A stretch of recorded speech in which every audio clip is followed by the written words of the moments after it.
ब्रह्मलोकादाशेषादालोकालोकपर्वतात् ये वसन्ति द्विजा देवास्तेभ्यो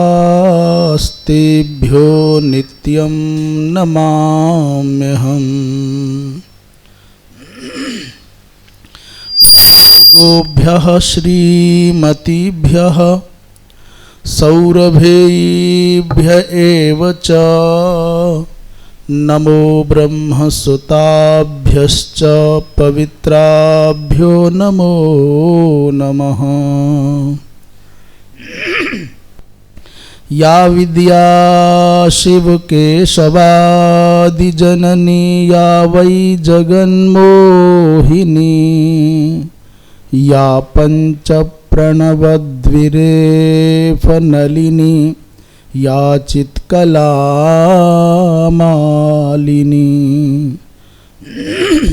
या ब्रह्मादिपिपीलिकान्ततनुसुप्रोता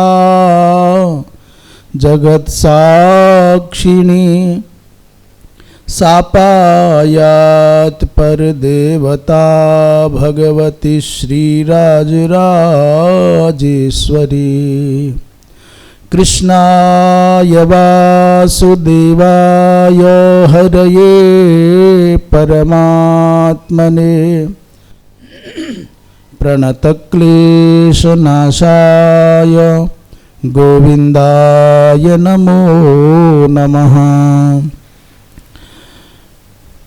रामाय रामभद्राय रामचन्द्राय वेधसे रघुनाथाय नाथाय सीतायाः पतये नमः।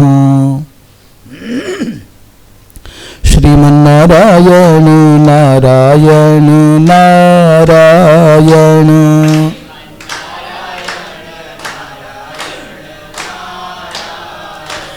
भजमन नारायण नारायण नारायण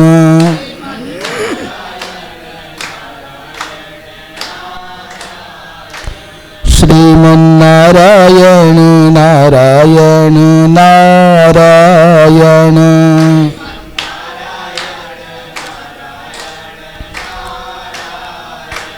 भजमन नारायण नारायण नारायण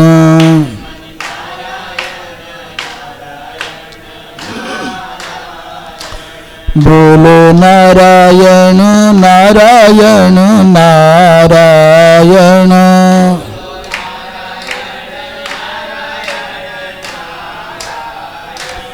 गाओ नारायण नारायण नारायण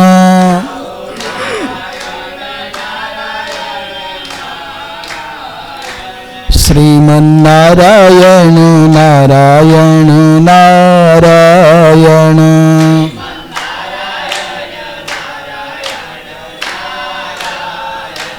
भजमन नारायण नारायण नारायण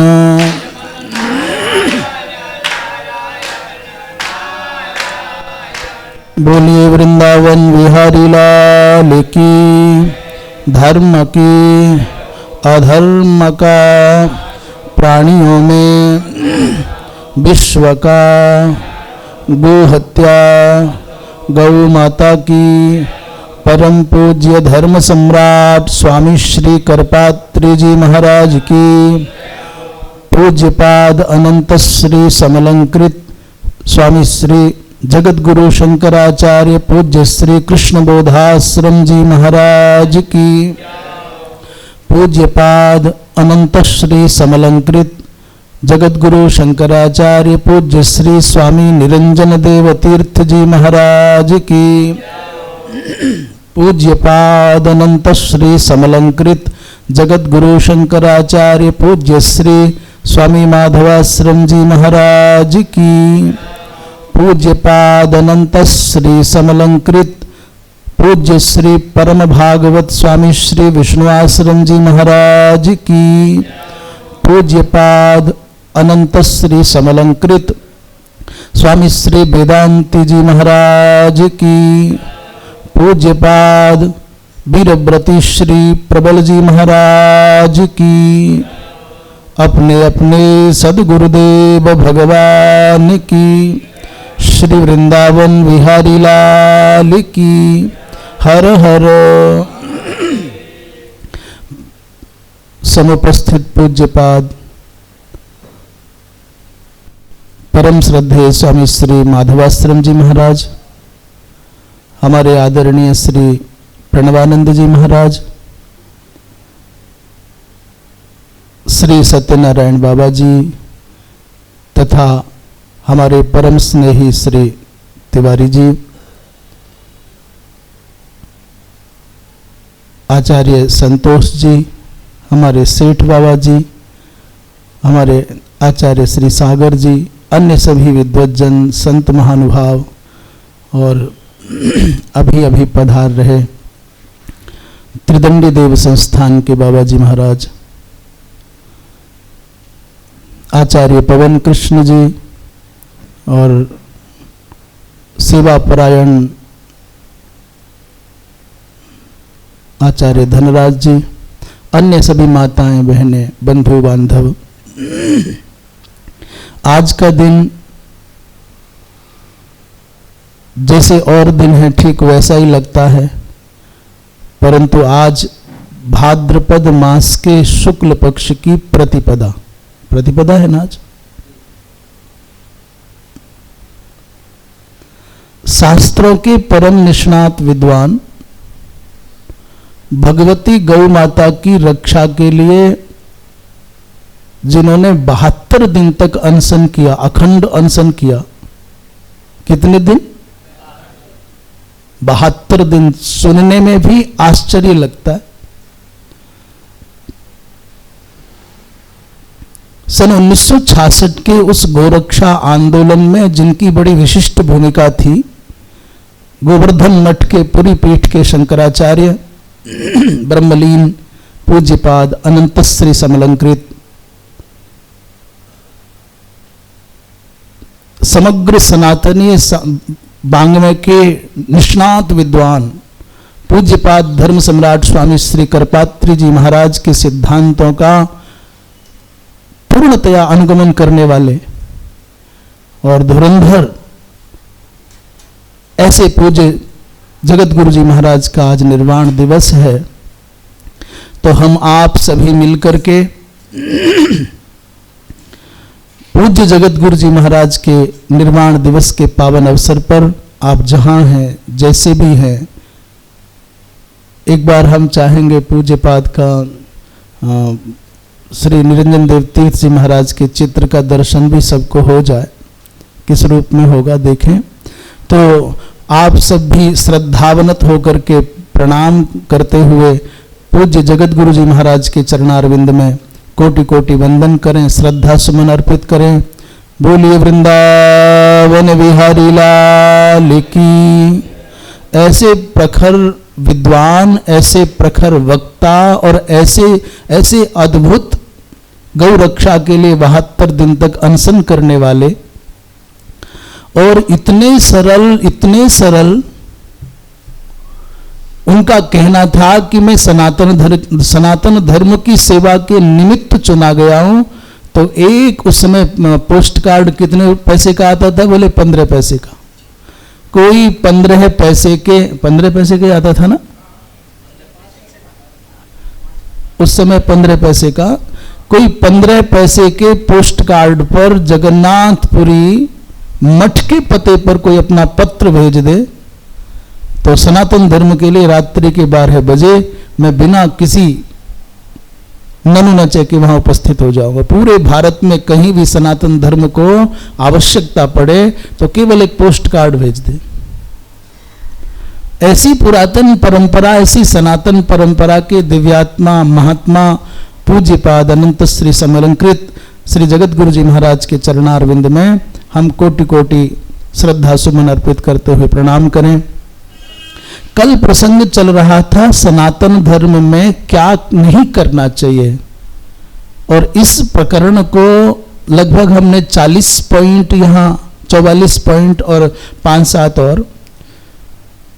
सप्तर्षियों को कोई दान देना चाहता है, क्षुधा से पीड़ित हैं, प्राणों पर संकट आया हुआ है, प्राणों की रक्षा के लिए किसी राजकुमार के शरीर तक को, उसके मृत शरीर के मांस खंड को खाकर के प्राण रक्षा की परिस्थितियां हैं।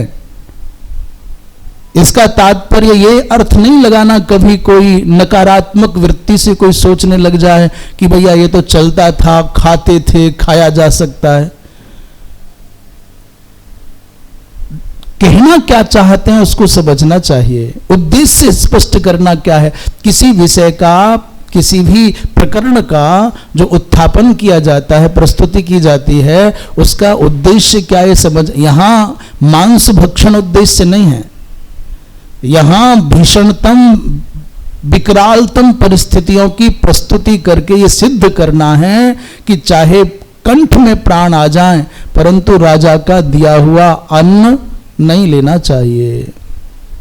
वो बड़ा भारी प्रत्यवाय, बड़ा भयंकर विष होता है। इसलिए आत्मरक्षा करो, तपस्या की रक्षा करो, पुण्य की रक्षा करो, जिससे कि तुम्हारा पतन ना हो जाए। मैंने ये बात नहीं है कि मांस खाना है, मांस खाकर के प्राण बचाना है। अब तो उद्देश्य है कि राजा के अन्न से बचने के लिए कुछ भी करना पड़े तो करना। मीमांसा शास्त्र का एक सिद्धांत है, सर्वमान्य सिद्धांत है। पूरे भारतवर्ष में कोई भी विद्वान जब भी मीमांसा की बात करेंगे तो यही कहेंगे। ये जो किसी बहुत बार क्या होता है, साहब ऐसे तो महात्मा कोई देखे ही नहीं गए, इनकी जैसा तो कोई महात्मा ही नहीं है। पर यह बात पूरी सच नहीं होती। इनके जैसा तो कोई दुनिया में विद्वान हुआ ही नहीं, है ही नहीं, होगा ही नहीं, न भूतो न भविष्यति आदि जो वचन प्रयोग किए जाते हैं। अथवा कहीं भक्ति की महिमा बढ़ाई जाए तो लगता है ज्ञान तो कुछ नहीं है, अथवा कहीं ज्ञान की महिमा बढ़ाई जाए तो लगता है भक्ति कुछ नहीं है, अथवा कहीं कुछ। उस सब का प्रकरण का तात्पर्य क्या? बोले नहीं निंदा निंद्यम निंदयितुम प्रवर्तते। वहां उद्देश्य किसी निंद की निंदा करना नहीं है, अपितु जो विधेय है, जो स्तवनीय है, जो स्थापनीय है, जो सिद्धांत वहां प्रस्तुत है, उस सिद्धांत की प्रतिष्ठा बढ़ाना है। ये कहना कि इनके जैसा महात्मा कोई नहीं है, इसका तात्पर्य अन्य महात्माओं की निंदा में नहीं है। तो किसमें तात्पर्य है?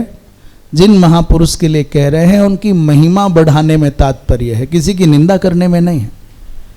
भक्ति और ज्ञान का प्रकरण चलता हो और वहां ज्ञान की महिमा प्रस्तुत की जा रही हो तो वहां भक्ति की निंदा में तात्पर्य नहीं है, अपितु ज्ञान की प्रतिष्ठा में तात्पर्य है। और जहां भक्ति की प्रतिष्ठा हो और भक्ति की प्रतिष्ठा से संबद्ध कुछ ऐसे वचन मिले तो वहां उद्देश्य ज्ञान की निंदा में नहीं है, तात्पर्य ज्ञान की निंदा नहीं, अपितु भक्ति की महिमा बढ़ाना है। तो यहां पर तात्पर्य मांस खाने में नहीं है, अपितु यहां जो तात्पर्य सन्निहित है वो है किसी भी प्रकार से येन केन प्रकारेण राजा के अंश से बचा जाए तो कुछ भी करना, पर राजा का द्रव्य, राजा का दान नहीं लेना। उस प्रकरण में कुछ सनातन धर्म के सिद्धांतों पर हमने थोड़ा संक्षेप में, पहला जो विषय आया, कभी भी परिस्थितियां चाहे जो हों, आप गौ माता की सेवा करते हैं, गोपालन करते हैं, गौशाला चलाते हैं, गौ माता का दूध निकाल रहे हैं, गाय दूध नहीं दे रही है, और अथवा गाय ने पूंछ मार दी, आपकी आंख में लग गई, अथवा गाय ने सींग मार दिया, आपको चोट लग गई, तो लौट करके गाय को, गाय के बछड़े को, बछिया को, बैल को पांव नहीं मारना। आप ये को गुस्सो आगो, ये नहीं चलेगो। गौ माता को पाद प्रहार करने पर बहुत घातक पाप लगता है। सेवा करते हुए, सहलाते हुए यदि कोई बाल वाल टूट जाए तो दोष नहीं लगे, पर उद्देश्य बनाया आपने कि गाय को क्षति पहुंचाऊं और एक रोम भी टूट गया ना, तो आपको दोष लगता है। सेवा करते हुए और शुश्रूषा करते हुए बाल बाल टूट जाए तो दोष नहीं है, पर आपने उद्देश्य बना करके कि मुझे गाय को क्षति पहुंचानी है, चोट पहुंचानी है, एक बाल भी तोड़ दिया ना आपने, तो आपको गाय के प्रति अपराध करने का दंड है। सूर्य और चंद्रमा की ओर मुख करके कभी मलमूत्र का विसर्जन नहीं करना चाहिए। अनध्याय के दिन में अब आज की जो परिस्थितियां हैं, जैसे आज प्रतिपदा है, तो प्रतिपदा को तो सर्वथा नया अध्ययन होना ही नहीं चाहिए, नया पाठ चलना ही नहीं चाहिए।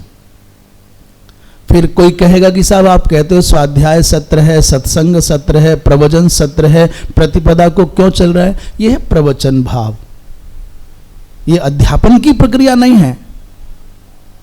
परंतु वाल्मीकि रामायण में एक स्थान पर श्री हनुमान जी महाराज भगवती जनकनंदिनी जानकी सीता जी को देख करके क्या कह रहे हैं? बोले प्रतिपत पाठशीलस्य विद्येव तनुतांग गता। माता सीता बहुत दुर्बल हो गई। कृष्ण तनु शीस जटा एक बेणी। सीता जी की झांकी का दर्शन कराते हुए तुलसी बाबा कहते हैं, बोले कृष्ण तनु शीस जटा एक बेणी और जपति सदा रघुनंदन श्रेणी।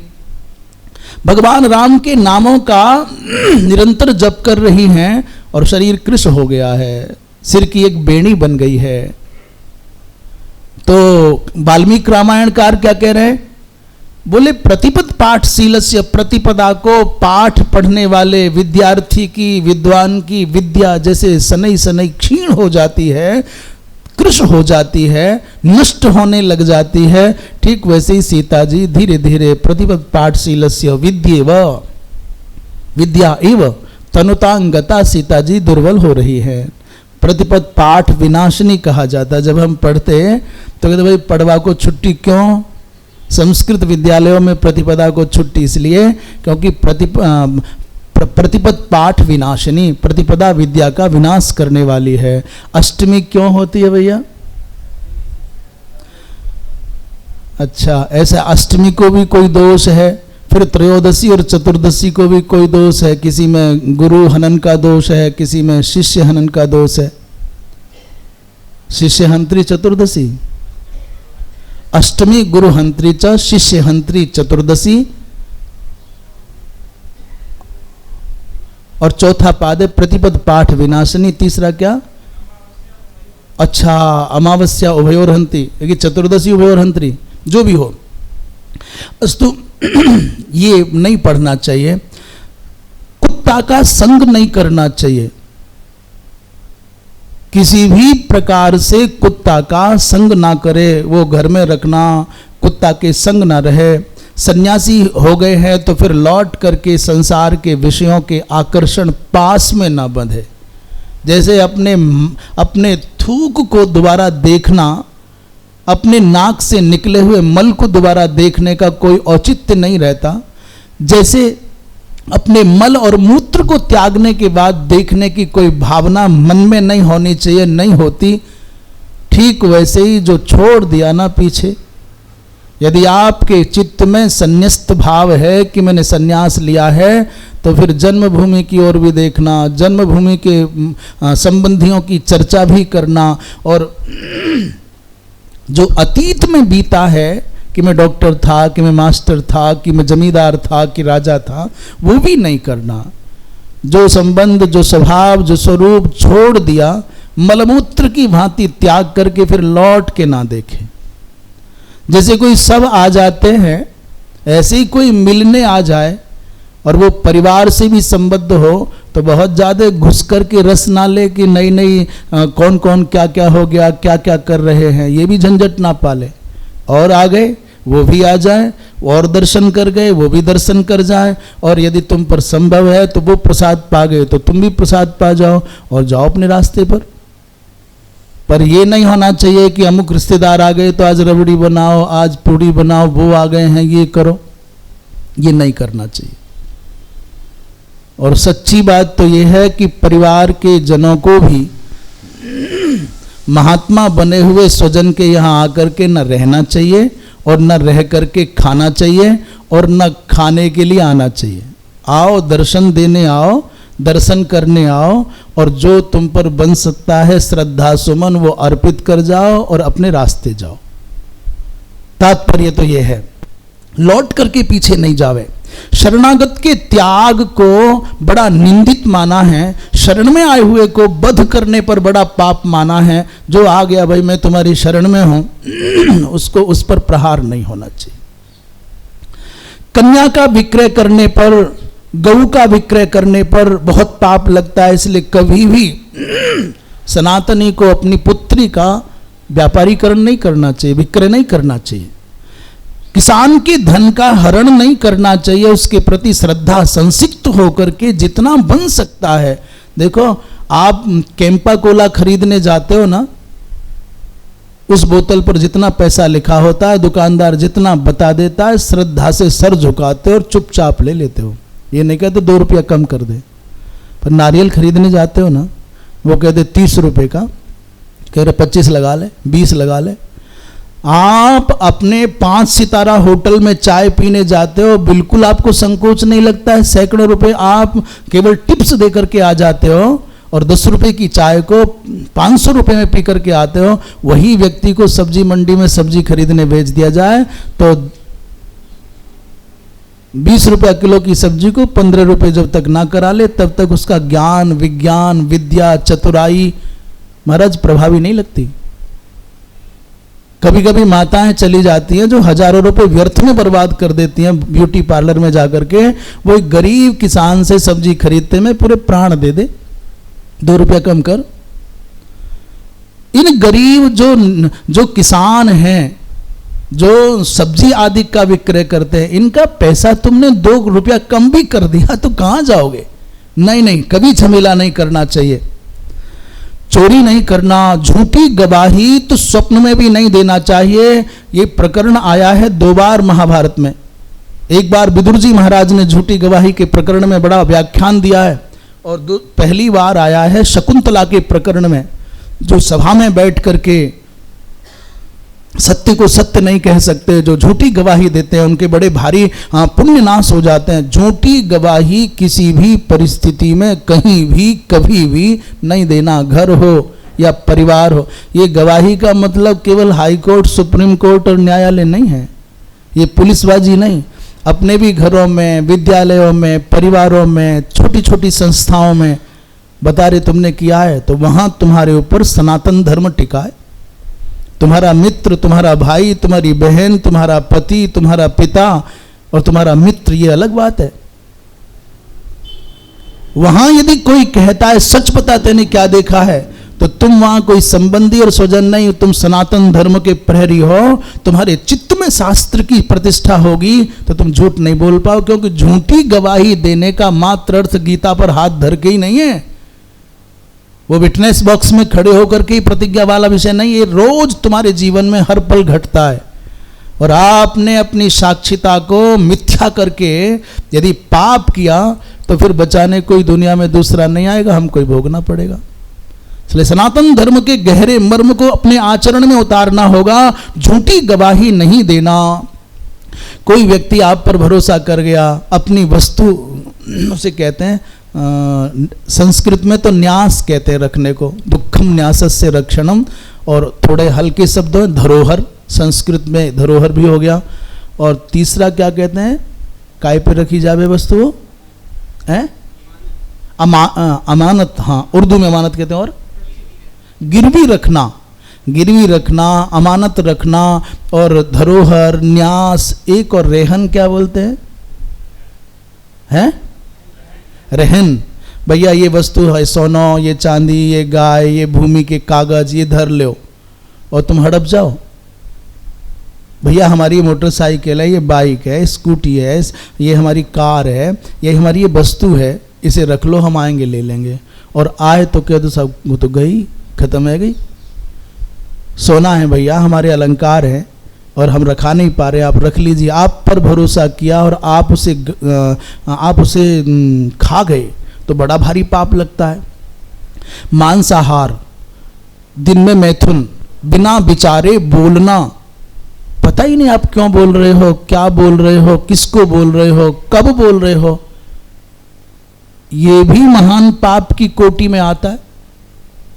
इसलिए सोच करके, समझ करके, विचार करके बोलना। वृथा दान करना भी दोष कारक है। स्वधर्म का परित्याग करना, अपनी कुल परंपरा का परित्याग करना, ये भी महान पाप कारक है।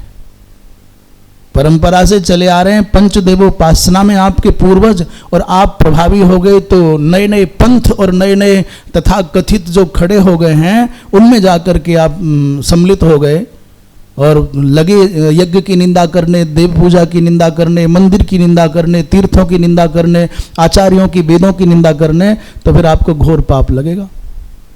इसलिए सावधान। स्त्रियों और गायों को जो त्रास देता है वो भी कभी नहीं पनप पाता। शास्त्रार्थ के बहाने से जो अपने अभिमान का पोषण करता है, ब्राह्मणों को नीचा दिखाता है, वो भी कभी पनप नहीं पाता।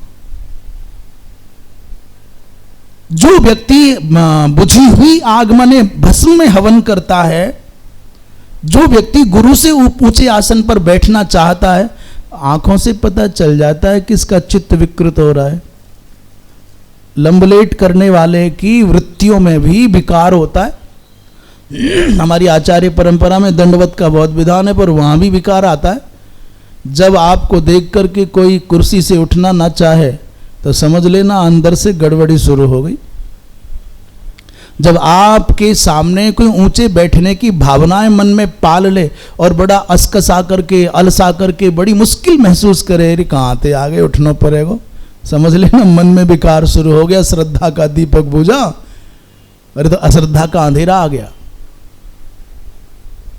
उठेगा बड़ा भारी सा मन लेकर के, बोझिल सा चेहरा लेकर के, और जब आपके जीने के ढंग में अनवरत उसको दोषारोपण करने का अवसर मिलने लग जाए, समझ लेना श्रद्धा का दीपक गया। ये तो अब केवल अंधेरे की लालटेन, बुझी लालटेन लेकर के जी रहे हैं। कहेंगे गुरुदेव कहें वो बात अपनी जगह है, गुरुजी कहें ये बात एक अलग है। आपको देवता भी कहें, भगवान भी कहें, पिताजी भी कहें, परमात्मा भी कहें, सब ठीक है, पर बुझी हुई लालटेन है। जल में मलमूत्र का, थूक का गिराना, जल को मलिन करना भी पाप कारक है। इसलिए जल की सुरक्षा करें, जल का संरक्षण करें, जल की पवित्रता को बचाएं। गो हत्या का समर्थन करना, गो हत्या करना, गो संबंधी जो चर्म से बने अधिक पदार्थ हैं उनका प्रयोग करना। और कोई कोई तो सबसे द्वेष करते हैं, सबकी निंदा करते हैं। तुलसी बाबा ने कहा है, सब कर निंदा जे जड़ करही, ते चमकादड़ हुई अवतरही, हरिगुरु निंदक दादुर होई। भगवान की और गुरु की निंदा करे तो मेढक बनता है, पर सबकी निंदा जो करता है, जो मिले उसी की निंदा, जो मिले वही खराब, केवल उसी को छोड़ता है जिसको सुना रहा होता है। और सुनने वाला बड़ा मगन कि मैं इसकी दृष्टि में बहुत महान हूं, क्योंकि इसने सबके चेहरे पर कालिख पोती है और मेरा फोटो इसने साफ रखा है। मैं भगवान हूं, मैं गुरु इसके लिए। पर उनको ये भ्रम थोड़ी देर तक ही रहता है, क्योंकि वो दूसरी जगह जब जाता है तो उनको छोड़ के बाकी सब, उनका चेहरा भी वहां कालिख से लिपा पुता पाया जाता है। हम तो बड़े भाग्यशाली हैं इस मामले में, बहुत कृतार्थ हैं। तो जो व्यक्ति आपके सामने सबकी निंदा करे और आपकी प्रशंसा करे, तो समझ लेना कि दूसरी दीवार पर जो फोटो लगेंगे उसमें आपका फोटो भी कालिख लगा होगा, केवल यही उजला है। सबकी निंदा करने वाले का भी परित्याग कर देना चाहिए। आशी ये है कि हम सब सर्व निंदकों में, ईर्ष्यालुओं में हमारी गणना ना हो।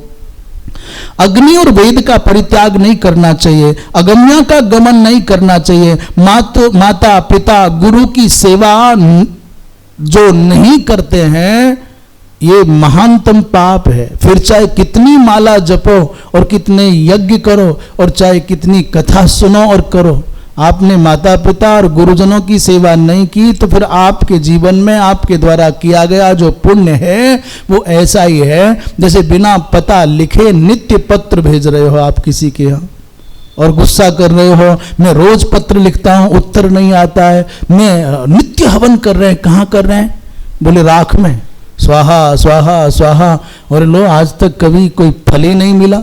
राख में हवन करने का जैसे कोई लाभ नहीं, जैसे बिना पते का पत्र कोई उत्तर लेके नहीं आएगा, संदेश नहीं पहुंचाएगा, ऐसे माता पिता और गुरुजनों की सेवा न करने वाले के जीवन में कोई भी सत्कर्म फलदायी नहीं होगा।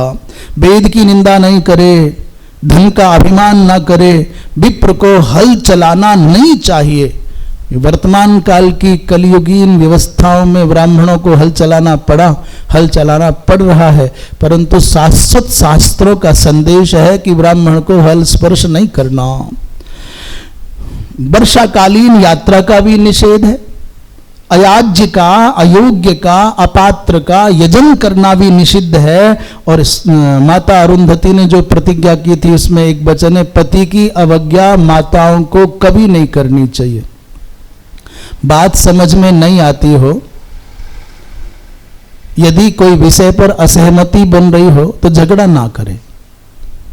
अभी तो जब समय टल जाए, आवेश शांत हो जाए, तो ठंडे विचार से कह दे, साहब हमारी समझ में आपकी बात नहीं आई, हम समझ नहीं पाए और हमारा विचार ऐसा कहता है, ये बात ऐसे कर ली जाए तो अधिक लाभदायक होगी।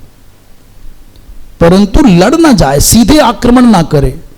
इधर से गाड़ियां आ रही हैं सड़क पर, उधर से गाड़ियां आ रही हैं सड़क पर, दोनों ओर से गाड़ियां खूब तेजी से दौड़ी चली जा रही हैं, पर अहंकारी व्यक्ति, मूर्ख व्यक्ति दोनों अपनी रास्ता नहीं छोड़ना चाहते तो टकराएंगे और मरेंगे। बुद्धिमान व्यक्ति थोड़ी अपनी गाड़ी इधर करता है, वो उधर करता है, चुप निकल जाते हैं। जैसे टकराने से बचने के लिए सब लोग अपनी गाड़ियां गाड़ी साइड में करना जानते हैं, पर विचारों से टकराते समय साइड लेना नहीं चाहते। अरे भाई थोड़ा तेरा सम्मान हो गया, थोड़ी मेरी बात रह गई, लड़ाई टकराए बिना बच गए।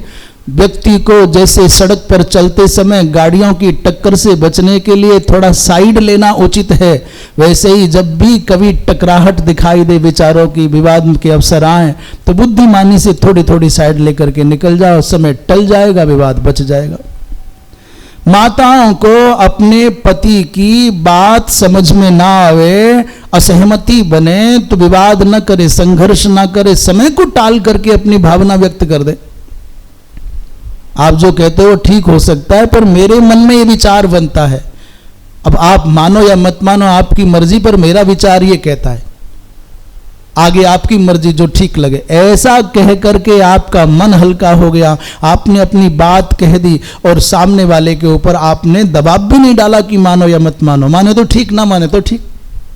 और केवल ये पति पत्नी का संबंध नहीं है, भाई भाई का भी, ये गुरु शिष्य का भी, ये गुरु भाइयों का भी, ये मित्रों का भी, ये माता पिता के साथ भी। आप अपने मन की बात को विनम्रता से व्यक्त कर दें, फिर सामने वाला माने या ना माने। और क्या बोले, सास ससुर की कभी इन माताओं को उपेक्षा नहीं करनी चाहिए। अरे बच्ची बेचारी जीवन में अपने माता पिता की सेवा करने का सौभाग्य पा न सकी, और वहां दूसरे घर में जाकर के वृद्धावस्था में प्राप्त सास ससुर की सेवा की नहीं, तो फिर करेंगे क्या? जो वृद्धों की सेवा करने का लाभ है उससे वंचित रह जाओगे तो लाभ क्या होगा? अपनी मां तो अपनी सदाई रहेगी, पर अपने पति की मां, जो अपने पूज्य की भी पूज्य है, जो सास कहा जाता है, उनको यदि अपने सद्व्यवहार से, शिष्टाचार से, सेवा से, सौम्यता से आप अपनी मां बना लोगे, अपने सुमधुर व्यवहार और भाषण से उनके हृदय में अपनी जगह बना लोगे, तो फिर आपसे बड़ा धर्मात्मा और कौन होगा? ऐसा व्यवहार करे कि एक दिन सास कहे कि मेरी पुत्रियां वो न कर सकी जो मेरी बहू ने किया है, मेरी बहू तो मेरी बेटियों से भी बड़ी है। और पहले से ही मन में आप दीवार खींच करके रखोगे, मैं पराई हूं तो ये क्यों स्वीकार करेगी, क्यों मानेगी, तो ये ठीक नहीं है।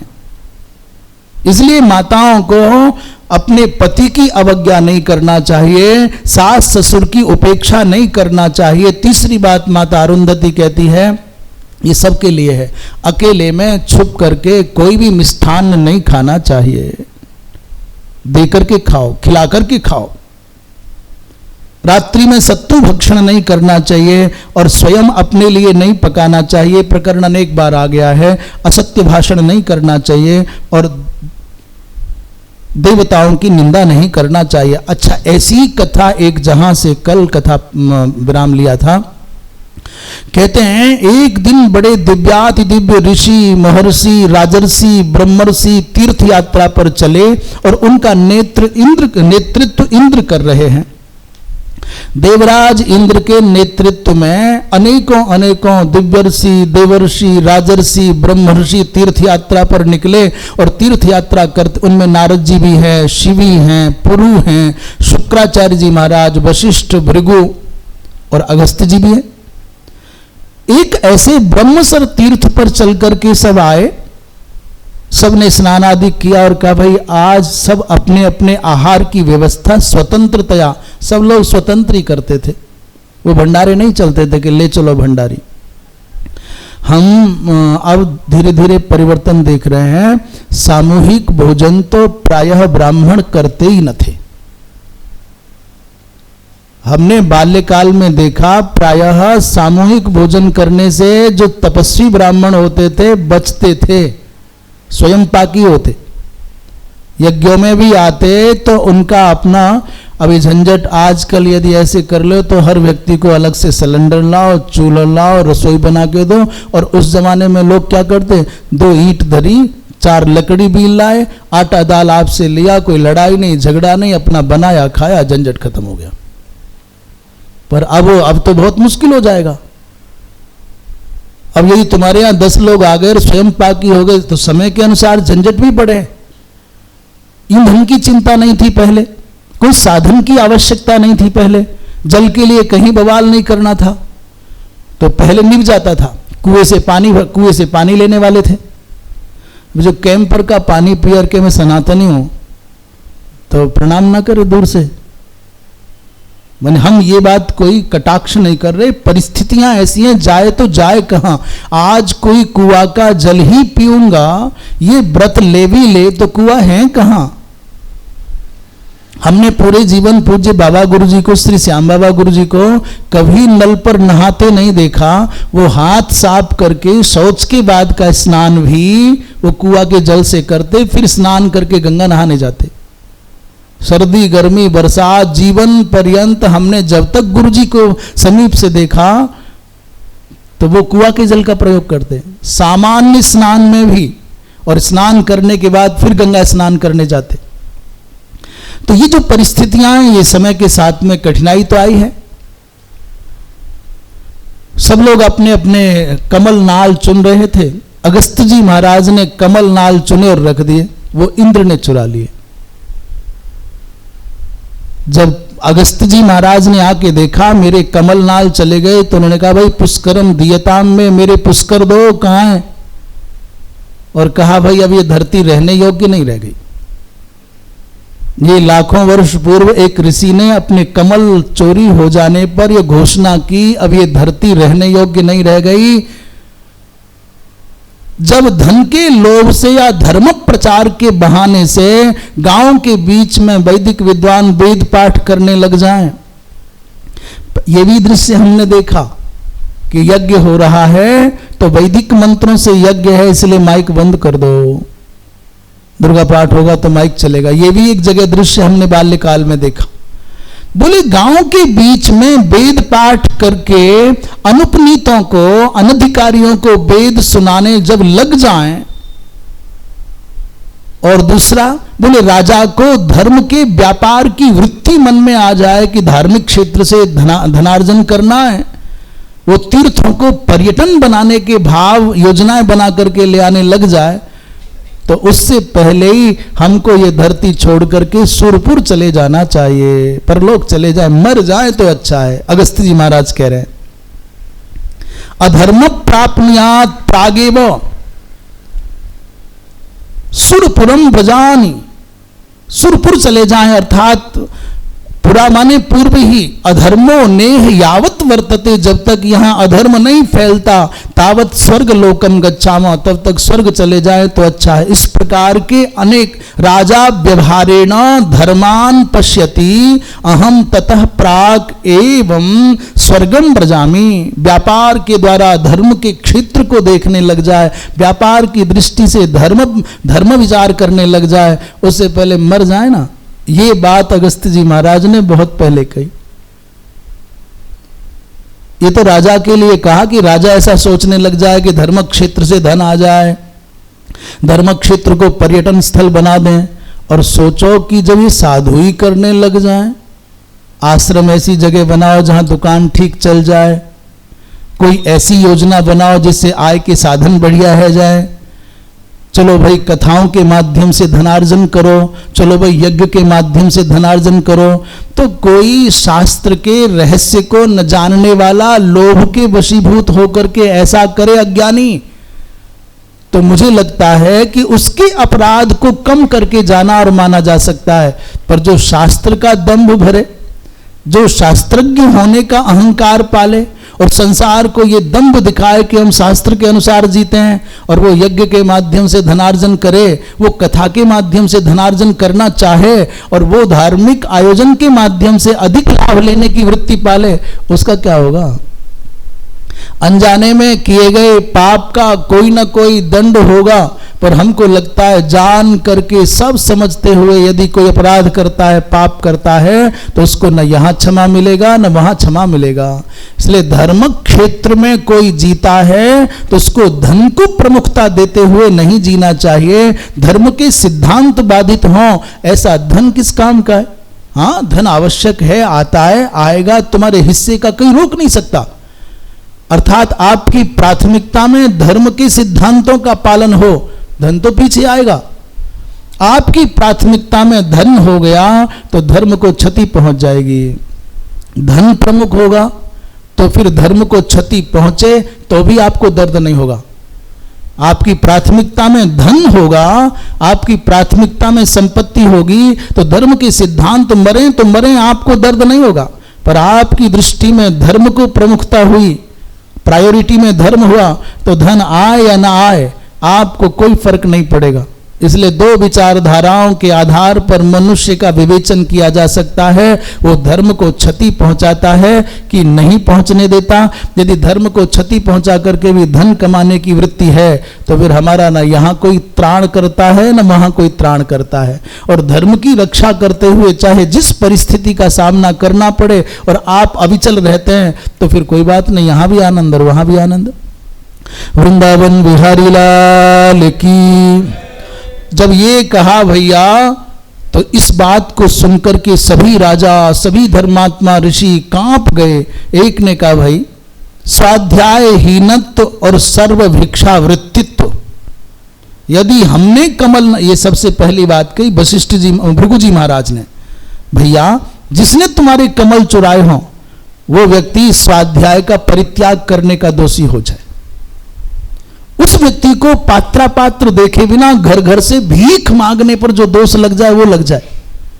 भिक्षा भी कहां से लें ये भी विचार है। और वशिष्ठ जी महाराज ने क्या कहा? अच्छा नहीं, ये बात कही है वशिष्ठ जी महाराज ने, गांव गांव से भिक्षा मांगे। भृगु जी महाराज ने कहा कि मार खाकर के जो मारने दौड़े और गाली खाकर के जो गाली देने की चेष्टा करे, प्रतिशोध की वृत्ति से भरे हुए व्यक्ति को जो दोष लगता है वो दोष उसको लगे जो तुम्हारे कमल चुरावे। हमारे सनातन धर्म की बड़ी विचित्र बात यह है कि मार खाकर के प्रहार करने को धार्मिकता नहीं माना है। कहते हैं इसी कारण सनातन धर्म के अनुसार जीने वाले राजाओं को षड्यंत्रकारियों के, मुगलों के सामने कई बार पराजय का सामना करना पड़ा। मुगल आतंकी, ये पापी, ये दुष्ट तो मानते नहीं थे तुम्हारे विचारों को, और शरण में आकर के झूठ बोल करके साहब मैं आपकी शरण में हूं, मुझे क्षमा कर दीजिए, कर दिया क्षमा, शरणागत का परित्याग नहीं करना, और रात्रि में सोते सोते मार करके चले गए। एक यहां भारतवर्ष का सम्राट माने पृथ्वीराज चौहान, पृथ्वीराज एक दुरात्मा को 17 बार क्षमा कर सकता है, 17 बार प्राण दान दे सकता है। ये सनातन धर्म का कोई ये कमजोरी नहीं, ये सनातन धर्म की उदारता थी। ये हृदय का बड़प्पन था कि एक शत्रु को, एक दुरात्मा को शरण में आने पर, भीख मांगने पर, प्राणों की भीख मांगने पर 17 बार क्षमा किया जा सकता था। पर उस नीच व्यक्ति को जिसने 17 बार अपने प्राण पाए, जीवन पाया, वो हमारे पृथ्वीराज चौहान को एक बार क्षमा न कर पाया। क्षमा करना क्या, क्षमा मांगी नहीं, परंतु जरा भी थोड़ी भी मनुष्यता होती, मानवता होती, वो कहता भाई इस व्यक्ति ने संकट में पड़ने पर 17 बार मुझको जीवित छोड़ा है, मैं इसको मारूंगा नहीं। यह है हिंदुत्व, जो पूरी दुनिया के मन और मस्तिष्क पर साम्राज्य करने की सामर्थ्य रखता है। यहां शत्रुओं को भी 17 बार छोड़ा और यहां नीचों ने एक बार पराजित होने पर पृथ्वीराज का जीवन न छोड़ पाए। शरण में आने पर भैया कश्यप जी महाराज ने कहा, निषिद्ध वस्तु का क्रय विक्रय करने पर जो पाप लगता है वो पाप मुझे लग जाए यदि मैंने तुम्हारे कमल लिए हों। फिर धुंधुमार नाम के राजा ने, इन्होंने कहा भाई कृतघ्नता का जो पाप लगता है वो पाप मुझे लग जाए। फिर पुरु नाम के राजा ने कहा, ससुर के घर में रहने पर जो दोष लगता है, क्या है, घर जमाई, जो दोष लगता है वो दोष मुझे लगे यदि मैंने तुम्हारे। और भार्या के धन से जो पुष्ट होता है, पत्नी की कमाई से जो जीता है, जो दोष उसको लगे वो दोष मुझको लग जाए यदि मैं तुम्हारे कमल नाल चुराता हूं। इस बहाने से भी सनातन धर्म के गूढ़ रहस्यों का प्रकाशन हो रहा है। राजा का सेवक बनने पर जो दोष लगता है वो दोष मुझको लग जाए यदि मैंने तुम्हारे कमल नाल चुराए हों। सरकारी नौकरी, राज सेवक का तात्पर्य, नौकरी क्या है, नौकर होना। नौकर होना क्या है, दास होना, गुलाम होना। मैया बीमार पड़ी है और सरकार ने कहा नहीं आना पड़ेगा तो आना पड़ता है, नहीं पिताजी जाना पड़ेगा, नहीं माताजी जाना पड़ेगा, मजबूरी है, नौकरी है। नौकर होना गौरव का अनुभव करता है व्यक्ति, अपनी स्वतंत्रता को बेच करके दीन बनना स्वीकार करता है। क्यों, केवल चंद पैसे के चक्कर में। हमारी बहन बेटियां बढ़िया घर में राजरानी की तरह से रहें, थोड़ा बहुत कोई अनुशासन कर दे तो करें, परंतु न क्यों नौकरी क्यों करें, पैसा, नौकरी क्यों, केवल पैसा। उसमें अब थोड़ी सी बात बोल दो, कब तक यहां बंद रहे चार दीवारी में, अब हमारे भी तो पंख हैं, हम भी तो उड़ान भरेंगे, आदिक आदिक। इसका तात्पर्य वर्तमान काल की परिस्थितियों पर कटाक्ष करना नहीं, हम तो शास्त्र की बात को अपनी समझ के अनुसार कहने की चेष्टा कर रहे हैं कि तात्पर्य उसका यह है कि राजा का सेवक बनना शास्त्र की, सिद्धांत की, सनातन की दृष्टि में सम्माननीय नहीं था। और याद रखना, जितने लोग राजाओं से, सरकारों से, प्रशासन से नौकरी चाहते हैं ना, कोई राजा की सारी प्रजा को नौकरी नहीं दे सकता। जीविका तो अपने पुरुषार्थ से ही चलती है। राजा तो संरक्षण दे, न्याय दे, सड़कें दे और जो मूलभूत आवश्यकता उन्हें करे। मांस भक्षण करने पर जो दोष लगता है, यज्ञ में विघ्न करने पर जो दोष लगता है वो सब हमें लगे। तपस्वी की निंदा करने पर, तपस्वी का विरोध करने पर जो दोष लगता है वो हमको मिले। गधा की सवारी करने पर, और जो दान करके गाता है, मैंने साहब वहाँ अन्नदान किया, मैंने वहाँ गौशाला चलाई, मैंने साहब उन्हें इतने रुपया दिए कमरा बनवायो, महाराज मैंने वहाँ गौशाला में टीन सेट डरवायो, मैंने पानी की टंकी लगवाई, ये जो गाता है वो पाप, दत्तवा गान करने वाले को जो पाप लगे वो हमको लग जाए।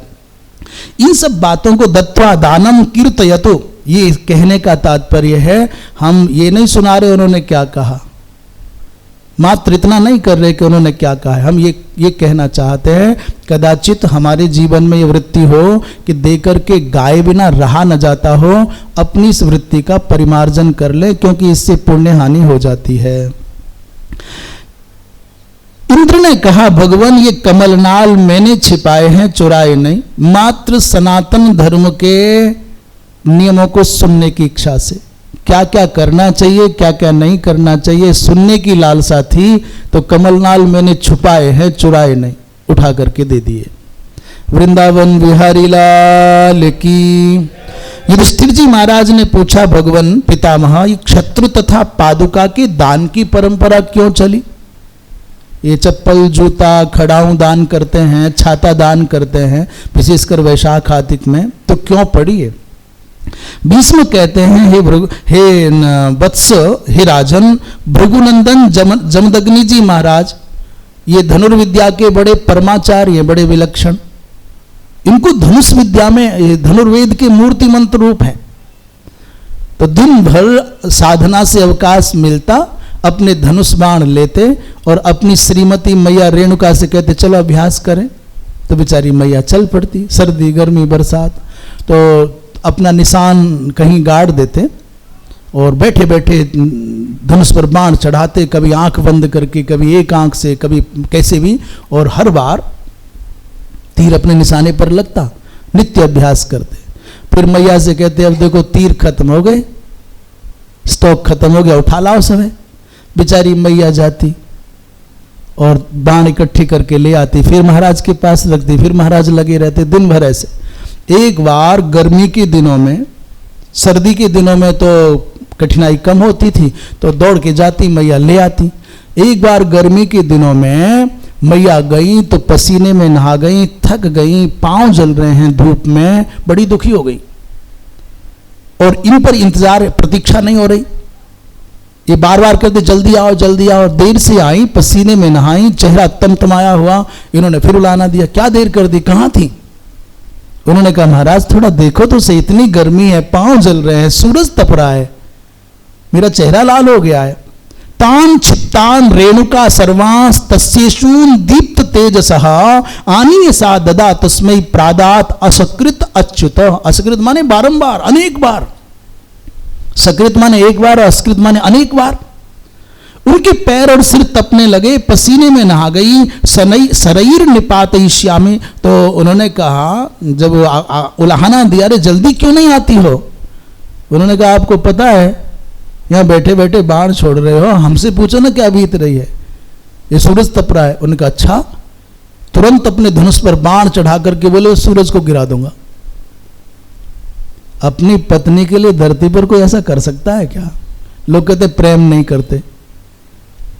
अभी कोई इस प्रकरण को देख करके आजकल की पढ़ी लिखी मैया कहेगी कैसे क्रूर थे, कैसे कठोर थे, नंगे पांव बेचारी को दोपहरी में केवल बाण का शौक पूरा करने के लिए भगा रहे हैं कि ला बाण ला, और ये पता नहीं है कि अपनी पत्नी को दुखी देख करके सूरज तक को गिराने का संकल्प कर रहे हैं महात्मा लोग। ये ताजमहल को पकड़े घूम रहे हैं, साहब प्रेम का प्रतीक है, पत्नी के लिए क्या से क्या कर दिया, क्या किया इसमें उसने? बड़े बड़े विचार करने वाले महापुरुष तो कहते हैं ये है ही नहीं जिसके नाम से प्रसिद्ध है, ये तो तेजो महाल है, भगवान शिव का दिव्याति दिव्य मंदिर था। यदि आपको प्रेम का प्रतीक देखना है तो समुद्र पर पुल बांधा है भगवान राम ने, ये देखिए यह है प्रेम की निशानी। ये क्या है? संगमरमर की चार खंबे खड़े कर दिए मीनार जैसे और बीच में गुंबद बना दिए, बोले हो गया काम। प्रेम की निशानी देखना है और अपनी पत्नी के लिए एक पुरुष क्या कर सकता है, पुरुषोत्तम क्या कर सकता है, सनातनी महापुरुष क्या कर सकता है, ये तो कहते हैं मीना ये बनाने वालों के हाथ काटे गए। हमारे यहां तो जिन्होंने वो पुल बांधा उनको रत्न लुटाए गए, उनका सम्मान हुआ अयोध्या में ला करके। प्रेम की निशानी देखनी है तो राम सेतु का दर्शन करो ना।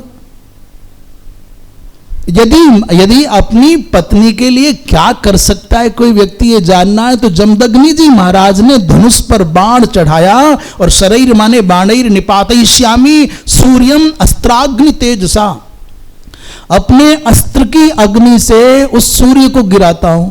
और भैया धनुष पर बाण चढ़ा लिया, भगवान सूर्य दौड़े दौड़े ब्राह्मण के वेश में आए, गुरु क्या करना चाहते हो?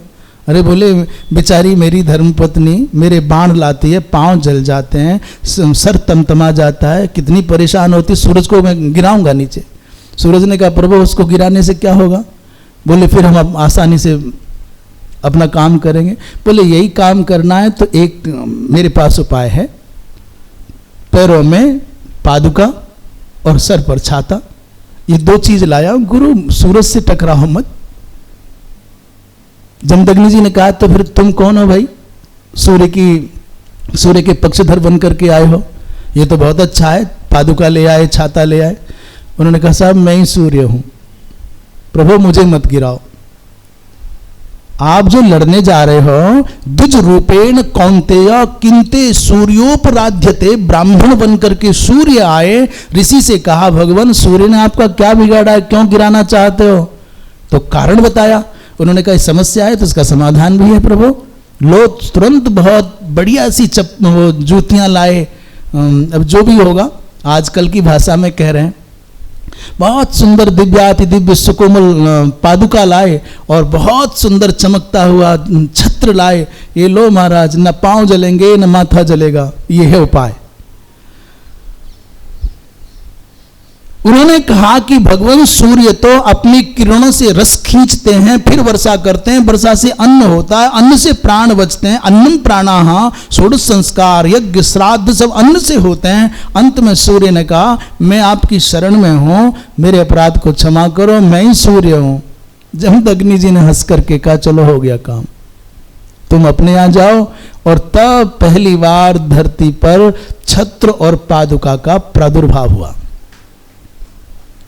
तब से लेकर के ये नई नई प्रकार के समय के साथ परिस्थितियों के हिसाब से जूते चप्पल और जो सैंडल और पादुका खड़ाऊं, संत भी अनेक अनेक प्रकार की पादुका पहनते हैं। किसी की खड़ाऊं में सोना लगा, किसी की में चांदी लगा, किसी की 1 फीट ऊंची और किसी की आधा फीट ऊंची, किसी की 4 इंच ऊंची, किसी की बेचारे की 2 इंच। जो सीधा साधा सा महात्मा वो चट्टी सी मिल जाए घिसे घूमो, जो जितने बड़े महात्मा उतनी ऊंची खड़ा और उतनी चमत्कृत चमकती वही काय की चांदी, काय की सोना। वृंदावन विहारी लाल की। तो भगवान सूर्य ने प्रथम बार छत्रोपानः मेतत्तु सूर्य नैतत् प्रवर्तितम, भीष्म जी ने कहा भगवान सूर्य ने ही इस परंपरा का अथ सूर्यो अददत् तस्मै क्षत्रोपानः मा शुनै। भैया मनुष्य को जीवन में बहुत कुछ न कर सके तो अपने जीवन में न्यूनातिन्यून एक वृक्ष तो अच्छा लगाए, दिव्य वृक्ष लगाए, पीपल का, बट का। आपके पास स्थान हो, साधन हो, श्रद्धा हो, समय हो तो अवश्य अपने जीवन में एक तो कोई बट का, पीपल का, आंवले का, बिल्व का कोई वृक्ष लगाओ ना, लगाना चाहिए। अपना जन्मदिन मनाते हो, कोई पर्व मनाते हो, अच्छा है परिवार के साथ कहीं जंगल में जाओ और सब मिलकर के एक एक पेड़ लगाओ और सब उसकी सुरक्षा के लिए उद्यत रहो। कोई जल रक्षण के लिए कुछ कर सकते हो। यदि तालाब बनाना संभव नहीं है तो तालाब को गंदा करने से तो बचा सकते हो। यदि कुआं बनाना संभव नहीं है तो कुआं रक्षा कर सकते हो, और वो भी संभव नहीं है तो आप दिन भर में 5 बाल्टी पानी खर्च करते हो, माने 100 लीटर पानी खर्च करते हो, तो ये तो प्रतिज्ञा कर सकते हो कि आज के बाद में 50 लीटर से काम चलाऊंगा। इसमें तो कोई आसमान नहीं टूट जाएगा, इसमें तो कुछ करने जाने की आवश्यकता नहीं। जितना पानी आज मेरे अब तक अनजाने में मुझसे खर्च होता है उसका आधा पानी से काम चलाऊंगा दिन भर का। तो इस प्रकार हम किसी भी रूप में बूंद बूंद भी पानी बचाने के योग्य हो गए तो हमने इस धरा पर, इस प्रकृति पर बहुत बड़ा उपकार कर दिया। यदि तालाब नहीं बना सकते, यदि कुआं नहीं बना सकते तो नहीं बचा सकते, हमें उतनी सामर्थ्य नहीं है तो पानी खर्च कम करके, ये बिजली कम खर्च करके तो बहुत कुछ कर सकते हैं ना, यही करने लग जाए। पंच यज्ञ विषयक संवाद में भगवान कृष्ण और पृथ्वी का एक पारस्परिक विचार विनिमय हुआ। भगवान कृष्ण ने पूछा था पृथ्वी देवी से कि गृहस्थ को आत्म कल्याण के लिए क्या करना चाहिए, तो पृथ्वी देवी ने भगवान कृष्ण से कहा भगवान एक ही उपाय है, एक ही उपाय है कि ये जो बलिवैश्य देव है जिसमें अतिथि की पूजा है, चींटी के लिए भी कोई कण का दान है, कुत्ते के लिए भी रोटी है, गाय के लिए बलि है, कौवा के लिए बलि है, देव पूजा है, भूत बलि है, ये बलि वैश्वदेव कर ले तो गृहस्थ का 80% दायित्व पूर्ण हो जाता है। अवश्य होना चाहिए। और गृहस्थी को नित्य अपने घर में प्रार्थना करनी चाहिए। आचार्यस्य पितुश्चैव सख्यु राप्तस्य चातिथेः इदमस्ति गृहे मह्यम इति नित्यम निवेदयेत्। अपने घर में जो घर का मुखिया है, जो घर की व्यवस्थाएं देखता है, वो नित्य प्रार्थना करे कि मेरे घर में ये अमुक पदार्थ अतिथि के लिए है, ये अमुक पदार्थ मेरे गुरुदेव के लिए है, ये अमुक पदार्थ मेरे पिता के लिए है, ये पदार्थ मेरे मित्र के लिए है, ये आप्त और अतिथि के लिए है। आज कोई ना कोई प्रभु मेरे घर में आए जिससे कि मुझे सेवा करने का सौभाग्य मिले। और जिस दिन कोई मित्र ना आवे, अतिथि ना आवे, संत ना आवे, गुरुजन पूज्य जन ना आवे, तो अपने दिन को व्यर्थ माने और अपने आप को निंदित माने। भगवान से रोकर के प्रार्थना करे, प्रभु कल का दिन खाली न जाए, कोई ना कोई मेरे द्वार पर, मेरे आंगन में आए और मुझको धन्य करके जाए। क्योंकि ये जो आते हैं ना, जो कण भर आपका ले जाते हैं, ये मन भर दे के जाते हैं। इतना आशीष दे के जाएंगे कि आपको कल्पना भी नहीं होगी। अपने घर में जो पदार्थ है वो मेरे लिए ऐसा नहीं, अभी तो मेरे पूज्य जनों के लिए है, अतिथि के लिए है। ते यद बदेयुहु तत्कुर्यात, वो जैसा कहें वैसा करो, ये धर्म है। पुष्प धूप दीप दान का भी उल्लेख हुआ है। पुष्प से पूजा क्यों की जाती है? कहते हैं गंध के द्वारा, पुष्प की सुगंध से देवता प्रसन्न होते हैं, और दर्शन से यक्ष और राक्षस प्रसन्न होते हैं, और नागाहा समुपभोगेन, और पुष्प आदि का उपभोग करने से ये नाग आदि प्रसन्न होते हैं, और मनुष्य तीनों काम करके प्रसन्न होता है। गंधेना देवास तुष्यंती, ये मानना पुष्प की सुगंध का आनंद लेकर के जो पुष्प को तोड़ता नहीं, क्षति नहीं पहुंचाता, समझ लेना देवता है। गंधेना, और जो दर्शन करके आनंदित हो जाता है, क्षति नहीं पहुंचाता, माने समीप जाता है और फिर उसका सुख भोगता है, यक्ष राक्षस को टीका है। और जो व्यक्ति उसको तोड़ करके मसल करके नाक में घुसेड़ना चाहेगा, करते हैं ना ऐसे उठा करके, तोड़ लिया, अथवा अपने अपनों के ऊपर, तो कहते हैं भैया ये तो काम नागाहा समुपभोगेन। और मनुष्य बेचारा बोले तीनों ही काम कर लेता है। पुष्प की सुगंध से देवत्व संतुष्ट होता। अमृतम मनस प्रीतिम सद्य तृप्तिम ददाति च, और मनोग्लपयते तीव्रम विषम गंधेन सर्वसः। ये प्रश्न बलि जी महाराज ने शुक्राचार्य जी से किया था। उन्होंने कहा कि अमृत के दर्शन मात्र से तृप्ति हो जाती है, जबकि विष का स्मरण करने से भी ग्लानि आती है। इसलिए मनुष्य को अपने घर में पुष्प आदि के द्वारा देवताओं की उपासना करनी चाहिए।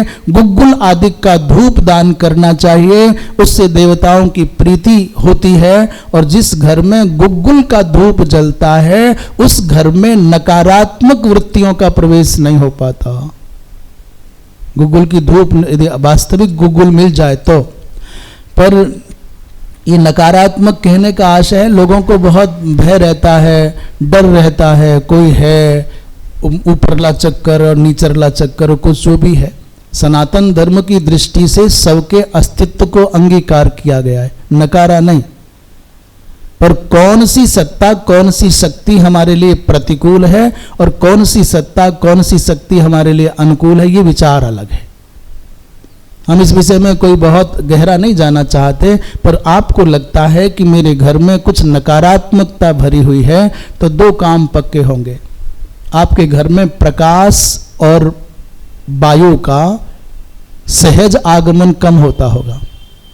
जिस घर में प्रकाश के बाह्य माने प्राकृतिक प्रकाश की प्रचुर मात्रा रहती है, जिस घर में भवन में वायु का आवागमन निर्बाध हो सकता है, अर्थात जो क्रॉस वायु हो, प्रकाश पर्याप्त हो और वायु के लिए स्थान पर्याप्त हो और खुला आकाश कम से भी कम मध्य भाग में हो, उस घर में 95% ये व्याधाएं नहीं हो सकती, परेशानियां नहीं हो सकती। और 99% ये नकारात्मकताएं वहां खोजना वहीं पाई जाएंगी जिन घरों में वायु के आवागमन का समुचित स्थान न होगा, जिन घरों में भगवान सूर्य का प्रकाश दिवस में भी सहजतया न पहुंच पाता होगा, तो वह नकारात्मकता अपने आप भर जाएगी, कभी व्याधि के रूप में, कभी बाधा के रूप में और कभी और झंझटों के रूप में। इसलिए पंच तत्वों को अपने घर में यथा योग्य समुचित अधिकार और स्थान देना चाहिए। अग्नि कहाँ हो, वायु कहाँ हो, आकाश का स्थान क्या है और ये जल आदि का स्थान, इसका विचार करना ये वास्तु है। महाराज भीष्म बाबा कहते हैं, एक समय की बात है, अपनी तपस्या के प्रभाव से, और तपस्या विशेष क्या है, नित्य संध्या वंदन करते नहुस, नित्य तर्पण करते, बलि वैश्वदेव करते, यज्ञ करते, अतिथि सेवा करते और नित्य प्रचुर मात्रा में दीपदान करते नहुस। एक भी दिन ऐसा नहीं जीवन में जब उन्होंने दीपदान नहीं किया। उस पुण्य के प्रभाव से कुछ दिन के लिए नहुस को स्वर्ग का राजा बना दिया।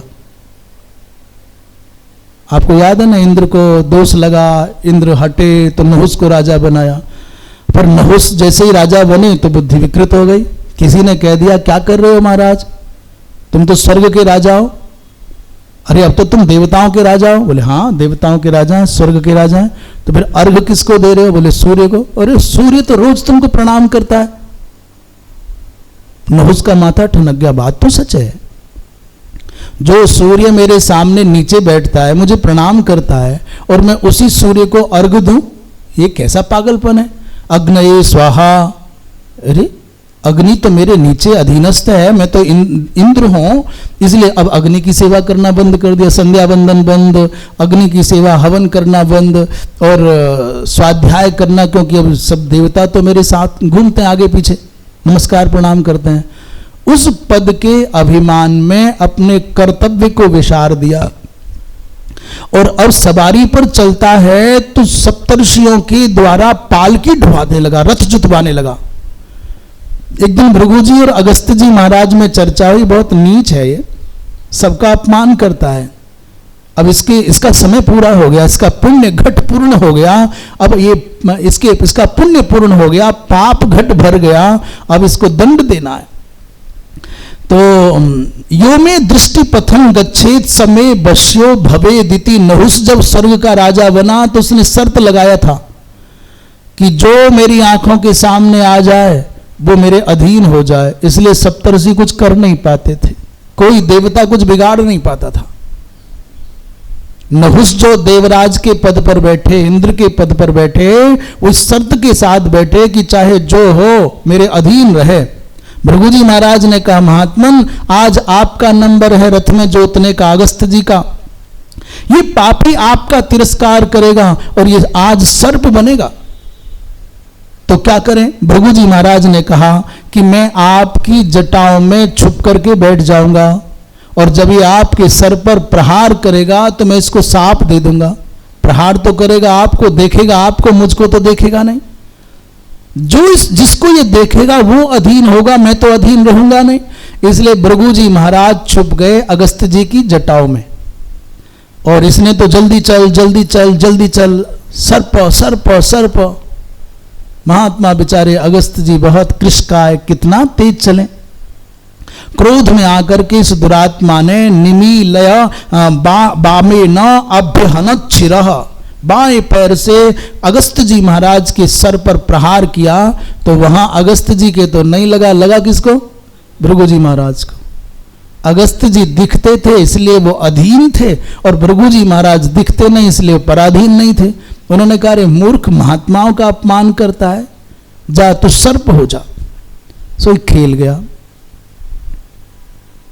चरणों में गिर गया, महाराज क्षमा करो, पाप हो गया, मैं तो अंधा हो गया था, कई बार व्यक्ति धन के कारण अंधा होता है, कई बार पद के कारण अंधा होता है, और कई बार न धन होता है न पद होता है, केवल अज्ञान के कारण, मोह के कारण, अविवेक के कारण अंधा होता है।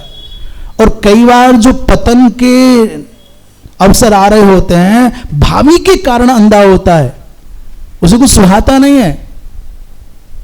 नहुस की ये दशा हो गई कि जो एक पल पहले तक अकड़ रहा था, वो गिड़गिड़ा करके कहता क्षमा करो महाराज। बोले हो गया बेटा क्षमा, अब तुम स्वर्ग में रहने के, राजा तो छोड़ो, स्वर्ग में रहने योग्य नहीं, और तुम धरती पर भी मनुष्य बनने के, जीने के योग्य नहीं। जाओ, अब गिड़गिड़ा करके घिसट करके चलना पड़ेगा, सर्प बनो। तो बहुत सर्प करता है। ऋषि सत्ता का तिरस्कार व्यर्थ नहीं जा सकता, परिणाम देता है, ब्याज के सहित देता है। अरे तुम किसी भी महात्मा का अपमान करोगे, तिरस्कार करोगे, वो चाहे जैसा हो और कोई क्यों ना हो। आप ये मत सोचना कि कोई बहुत, आपको मालूम है ना, पांडवों का अपमान किया जयद्रथ ने, द्रौपदी का अपमान किया जयद्रथ ने, इतने के उपरांत भी वो भगवान शंकर का भजन करने गया ना हरिद्वार में, तो एक दिन तक चारों के चारों पांडव उसके सामने कुछ कर नहीं पाए। साधना का ये बल होता है। कोई भी साधना करे, पतित से पतित व्यक्ति भी करे ना, उसको भी उसका फल भोग मिलता है, ऐसा नहीं है। तो तुम कैसे बच जाओगे भाई? इसलिए बहुत सावधान रहना चाहिए, बहुत सावधान रहना चाहिए। इसलिए साधक को प्रतिरोध रहित जीवन जीने का उपदेश शास्त्र करते हैं। परंतु इसका तात्पर्य ये नहीं है कि तुम कोई सामने तुम्हारा घर में आग लगाए, तुमको रोज प्रताड़ित करे, तुम कुछ ना कर पाओ। ये साधु के लिए बता रहे हैं। साधु को तो प्रतिरोध रहित, प्रतिशोध रहित होना चाहिए। पर संसार में भाई कुछ थोड़ा सा अस्तित्व बचा करके जीना है, तो फिर आपको अपने ढंग से जीना होगा। ये संसारी के लिए कुछ नहीं कह रहे, हम तो साधक के लिए कह रहे हैं, साधु के लिए है। नहुस को जब क्षमा मांगने लगा, सर्प बनकर के गिरने लगा, तो प्रायश्चित और इसका उपाय महाराज बोले, जब तुम्हारे वंश का एक सम्राट माने युधिष्ठिर तुम्हारे सामने आएगा, जब तुम युधिष्ठिर का दर्शन करोगे तो तुम्हारा सर्पत्व चला जाएगा। तो जाके नहुस बने, सर्प बने, नहुस का उद्धार धर्मराज युधिष्ठिर के दर्शन से हुआ, प्रश्नोत्तर के बाद हुआ। ये देवराज इंद्र क्यों बना? बोले तस्मात् दीपाः प्रदातव्याः सायंबई ग्रह मेधिभिः। अपने घर में दीप दान करना चाहिए। दीप दान के पुण्य से ही नहुस धरा से स्वर्गलोक पहुंचा। और हम तो अयोध्या में जब पहली बार लाखों दीपक जले, मैं आपको सत्य कहूं, जब पहली बार लाखों दीपक जले, कितने वर्षों के बाद उजड़ी हुई अयोध्या दीपकों के प्रकाश से जगमगाई, तभी मेरे मन में आया, ये तो बाबा ये शीर्ष का चयन करेंगे, ये शीर्ष इनको चुनने के लिए तैयार है। महाराज ब्राह्मण का धन महाविष है। व्यक्ति को ब्राह्मण का धन मारने से बचना चाहिए, ब्राह्मण की दक्षिणा खाने से बचना चाहिए, ब्राह्मण का धन मारने से बचना चाहिए। युधिष्ठिर जी महाराज ने प्रश्न किया तो भीष्म कहते हैं, एक समय की बात है, एक वृद्ध चांडाल, बहुत बूढ़ा चांडाल चला आ रहा, और गाय माता के चरणों से उठी हुई धूल उड़ रही थी। वो जल्दी से कपड़े से अपना सर बचा रहा है, धूल ना पड़ जाए, और जितनी धूल कहीं लग गई उसको पानी में जाके धो दिया। तो एक राजा थे वहां, राजा ने पूछा, रे कुत्ते की धूल फांकने वाले, मरे हुए कुत्ते की जांघ का मांस खाने वाले पतित, अरे मूर्ख, गौ माता की पवित्र चरण रज को तो धो रहा है, लज्जा नहीं आती? गौ माता की चरण रज पड़ जाएगी, तेरे पाप धुल जाएंगे, तो पवित्र हो जाएगा। अभागे कुत्ते की धूल फांकता है, गाय की चरणों की रज से बच रहा है। तो राजा ने सोचा ये मूर्ख है, इसको बताऊं ये धर्म करने लग जाए। परंतु राजा को पता नहीं था कि चांडाल जगा हुआ है, कहीं चोट खाया हुआ है, दूध का जला हुआ छाछ भी फूंक मार मार के पीता। क्यों भैया फूंक क्यों मार रहा है? बोले जल गया हूं पहले।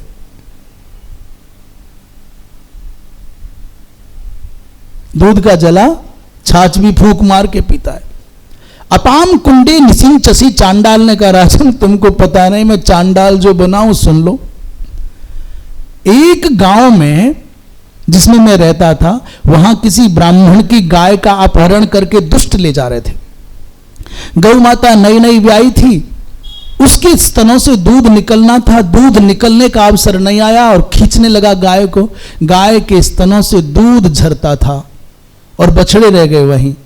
गाय रमाती रोती, स्तनों से दूध निकलता, दूध निकलने का समय हो गया तो वो जो गाय चुराई जा रही थी, गायों के थनों से जो दूध टपका, उस दूध के कणों के संग जो उनके पैरों से उठी हुई धूल उड़ रही थी, उस धूल के साथ में आ रहे थे दूध का अंश। समझ में आ रहा है ना? दूध निकला, स्तनों से टपक रहा है और गाय के पैरों से धूल उड़ रही है। उस धूल में गाय माता के दूध के अंश सम्मिलित हो जाते। वो धूल कहां? दूध मिश्रित धूल यज्ञशाला में सोमरस पर पड़ गई। एक कोई ब्राह्मण देवता यज्ञ कर रहे थे समीप में, वहां सोमरस था, उस पर धूल पड़ी। उस ब्राह्मण ने सोमरस पिया तो पतित होकर के नरक में चला गया। क्षिप्रम नरकमाविशत। मेरी आंखों के देखते देखते क्या किया उसने? वो तो अपना यज्ञ करके सोमपान कर रहा था। यज्ञ अभिषप पदार्थ होता है, एक लता का सार होता है, रस। मात्र इतना कि उस गौ माता के चरणों की रज में गौ माता, अपहृत गौ माता के दूध का अंश आ गया और वो सोमरस पर पड़ गई। उसको पीने मात्र से नरक गया। अपने स्वामी और बछड़ों को गायों ने क्रुद्ध होकर के और साथ में अपना अपहरण करने वालों के परिवार को महाराज गौ माता ने आवेश में आकर के नष्ट कर दिया। इतना क्रोध में भरी हुई। उसी गांव में मैं था, बड़ा जितेंद्रिय, बड़ा तपस्वी था। मेरी भिक्षा में भीख मांग के लाया, भिक्षा मांग के लाया। मेरी भिक्षा पर भी गाय के चरणों की धूल और धूल के साथ में आ गया दूध। दूध मिश्रित कण गिर गए। उसको मैंने भिक्षा को कर लिया तो मैं चांडाल हो गया हूं। पर ये कथा समझ में आई कि हो क्या गया, क्या चल रहा है? नहीं आई ना? हां। अतः किसी भी प्रकार से महाराज मैंने कसम खाई कि भैया धोखे से भी कहीं ब्राह्मण का कोई हिस्सा हमारे जीवन में ना आ जाए। पता है मैं चांडाल क्यों बना? और वो ब्राह्मण यज्ञ करने वाला, सोमरस का पान करने वाला नरक क्यों गया? वो ब्राह्मण की अपहृत गौ को, वो ब्राह्मण का धन हो गया ना गाय, और गाय के टपकते हुए दूध को किसी ने लिया नहीं, आ गया तो ये दुर्दशा हो गई। मुझे चांडाल बनना पड़ा, उस ब्राह्मण को नरक जाना पड़ा। और जो मुट्ठी भर के खाएंगे, ब्राह्मण को पूरा निगल जाने का दुस्साहस करेंगे, उनकी भगवान जाने वो कहां जाएंगे। ये तात्पर्य पूरी कथा का ये है कि किसी ने जान करके गौ का दूध नहीं लिया, साक्षात दूध नहीं आया। गाय के क्रंदन करती हुई, गाय चोरी हो रही है, अपहरण हो रही, पूरा गांव देख रहा है। ब्राह्मण के धन का हरण करके कोई ले जाता है, पूरा गांव मूक साक्षी बन करके देख रहा है। गाय रो रही है, रहा रही है, बचाने नहीं आ रहा है। तो वो हरण की गई गाय के दूध का धन आया, दूध रूपी धन आया, तो जिस जिसके हिस्से में आया वो पतित हुआ। महाराज इसीलिए गाय के चरणों की धूल से बच रहा हूं, कहीं दोबारा फिर दूध ना आ जाए। अब मैं यदि गया तो कहां जाऊंगा, ये सोच करके डर रहा हूं। क्या समझते हो, आश्रमों का अन्न कोई आसान है? ये दान का अन्न पचाना इस धरती पर, यदि मुझसे मैं कहूं हृदय से, यदि जीते जी नरक का दर्शन करना है ना, यदि जीते जी आपको अपने आप को मारना है, कहते जीवन मुक्ति में ना जीवन मरण का दर्शन करना है, तो आश्रमों का दान का अन्न खाने लग जाओ, जीते जी मरे मराए हो। एक ही उपाय है, नित्य जीवन दान का। आश्रम का अन्न खाया आपने, दान का अन्न खाया, सेवा नहीं की और साधना नहीं की, तो आप तो मुर्दे हो, मरे हुए हो। पूज्य हमारे गुरुदेव भगवान कहते थे कि आश्रम की रोटियां खाकर के कुत्ते भौंकना तक भूल जाते हैं, मनुष्य की तो बिसात क्या है। जो साधना नहीं करे, जो सेवा नहीं करे, उसको अन्न दान, ये जो दान का अन्न है, जो भंडारे का अन्न है, जो आश्रम का अन्न है, ये कहीं का नहीं छोड़ेगा। इसलिए यथासंभव जितना बन पड़ता हो साधना भी मनुष्य को करनी चाहिए, और शारीरिक शोधन के लिए सेवा भी नित्य करनी चाहिए। और इसलिए एहसान मत करो, इसलिए करो कि मुझ पर विकार ना हो जाए। और सेवा नहीं की, साधना नहीं की, तो सबसे पहला प्रहार ये दान का अन्न आपकी बुद्धि पर करता है, और बुद्धि भ्रमित व्यसन में जाएगी, कुसंग में जाएगी, और व्यर्थ के कामों में जाएगी। यदि अपने आप को बचाना है, धर्म क्षेत्र से जुड़े हुए महानुभावों को, संत हो, ब्राह्मण हो, बालक हो, बूढ़े हो, अभ्यागत हो, अतिथि हो, तो दोनों काम जीवन भर करना होगा, करना ही होगा। एक तो साधना और एक सेवा। भगवान से प्रार्थना करो, क्यों जीवन भर हाथ फैला करके जीना पड़े? कभी तो भगवान ऐसा अवसर दे कि हमारे हाथ ऐसे भी हों। कभी तो दिन ऐसे आए कि हमारे साल भर के 365 दिन ऐसे ही बीतेंगे, कभी ये दिन नहीं आएगा कि हम ऐसे करें। इसलिए बहुत अच्छी बात नहीं है आज के समय में साधु बन करके निर्वाह करना, कोई हंसी खेल नहीं है।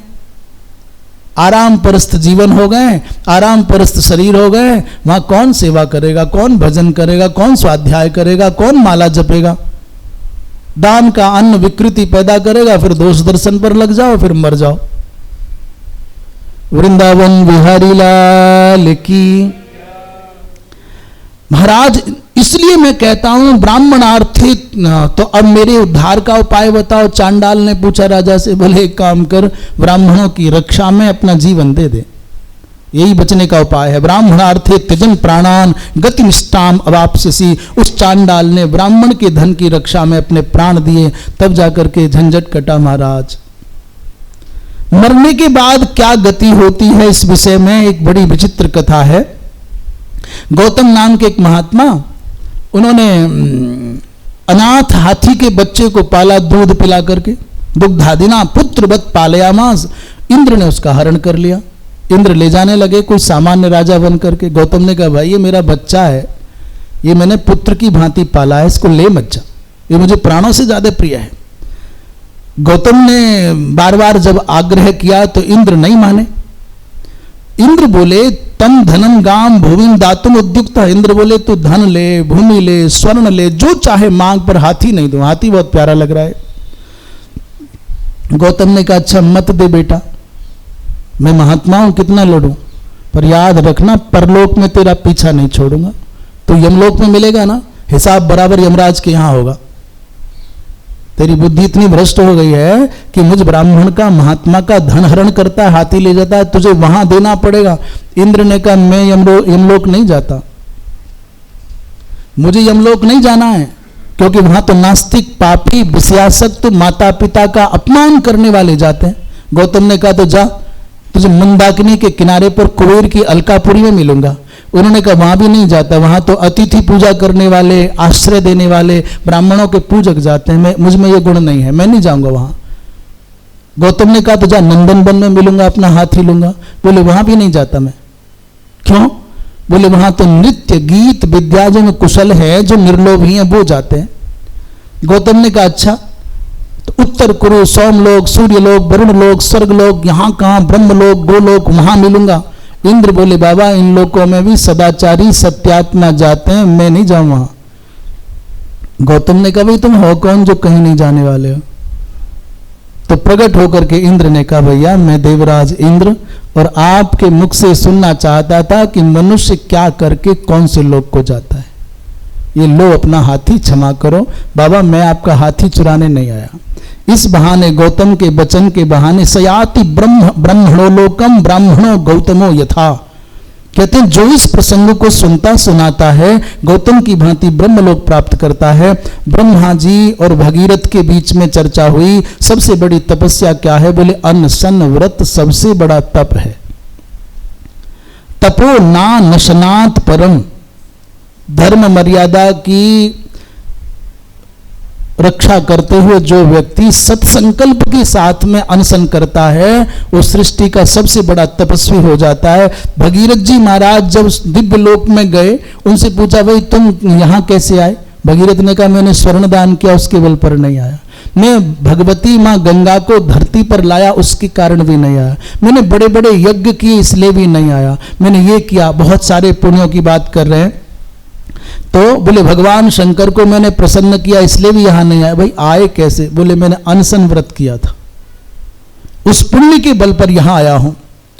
किसी भी अवस्था में अपनी प्रशंसा नहीं करनी चाहिए, पर आपने जो कि पूछा है ना, ब्रह्मा जी से कहा, इसलिए मुझे आपसे झूठ नहीं बोल सकता, तो सच बोला है। अपनी प्रशंसा अपनी बड़ाई नहीं करनी चाहिए। जीवन उपयोगी जो दिनचर्या है उससे संबंधित विशेष प्रश्न किए हैं। जो व्यक्ति वेद के अनुसार जीता है उसको भगवत कृपा से 100 वर्ष की आयु प्राप्त होती है, पर ये मर जल्दी क्यों जाते हैं? उसका कारण है सदाचार का पालन नहीं होता। जो व्यक्ति सदाचार का पालन करते हुए जीता है वो पूर्णायु प्राप्त करता है, वो कीर्ति भी प्राप्त करता है। आचारा लभते ही आयु हो। हम कोई 60 साल, कोई 70 साल, कोई 80 साल, कोई 90 साल, कोई 90 तो कोई आचारा लभते ह्यायु, आचारा लभते श्रियम और आचारात कीर्तिमाप्नोति पुरुषः प्रेत्य चेह च। इसलिए आचार क्या है?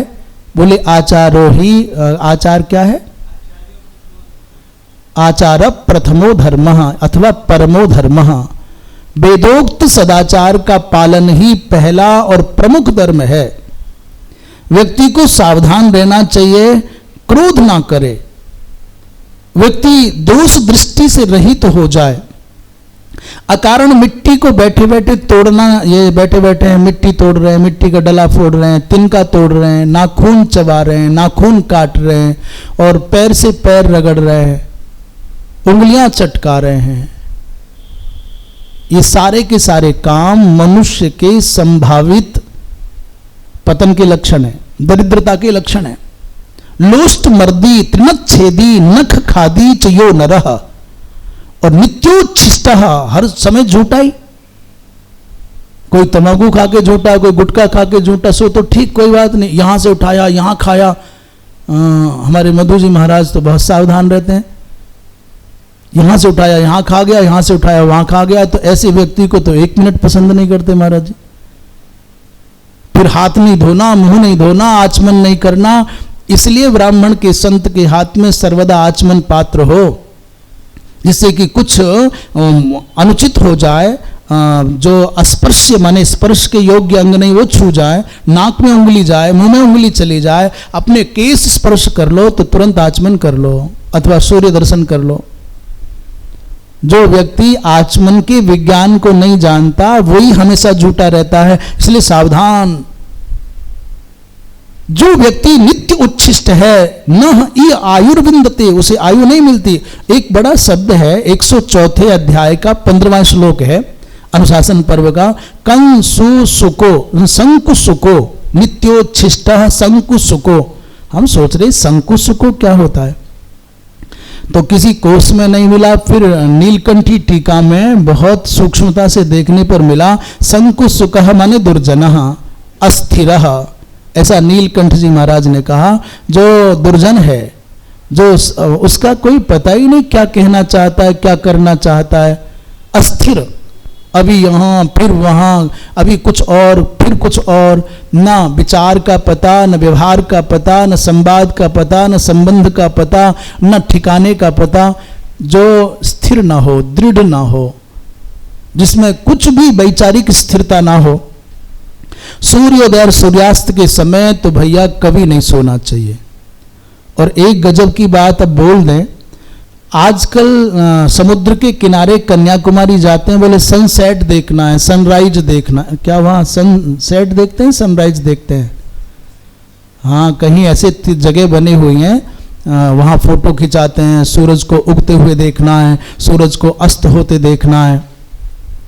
शास्त्र तो कहता है सूर्य को उदित होते हुए देखने पर और अस्त होते देखने पर दोष लगता है, प्रत्यवाय लगता है, आयु क्षीण होती है। अब समस्या आएगी कि सूर्यार्घ देते समय तो कहा जाता है कि जब अर्धोदय हो तब अर्घ देने पर बड़ा पुण्य होता है, तो सूर्य को देखने की आवश्यकता क्या, अर्घ दो ना। अथवा पूजा की दृष्टि से अर्घ्यादिक की भावना से देखने पर प्रतिवाय न लगता हो, परंतु केवल मनोरंजन की दृष्टि से देखना है तो दोष लगेगा। ये कहते हैं कि सूर्योदय और सूर्यास्त काल का जो दर्शन है वो मनुष्य को उसकी आयु को छीन करता है, इसलिए बचना चाहिए। संध्या वंदन अपने अधिकार की सीमा में नित्य करना चाहिए ब्राह्मण क्षत्रिय वैश्य को।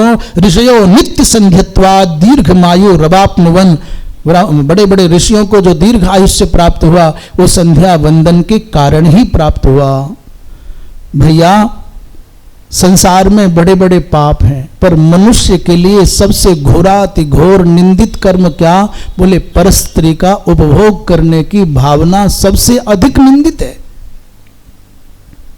उससे बढ़कर के परदारान गंतव्यम, उससे बढ़कर के पुण्यों को घटाने वाला, अवस्था को घटाने वाला कोई दूसरा कर्म नहीं है। नहीं ईदृशम अमानुष्यम लोके किंचन विद्यते, ऐसा बढ़कर के दूषित कर्म नहीं है। यादृशम पुरुषस्य परदारोप सेवनम, इसलिए आप अपनी माता, अपनी धर्म पत्नी के अतिरिक्त संसार की समग्र नारी जाति में मनुष्य को, भाई जो अतीत गया, जो बीत गया, उसका तुम क्या करोगे?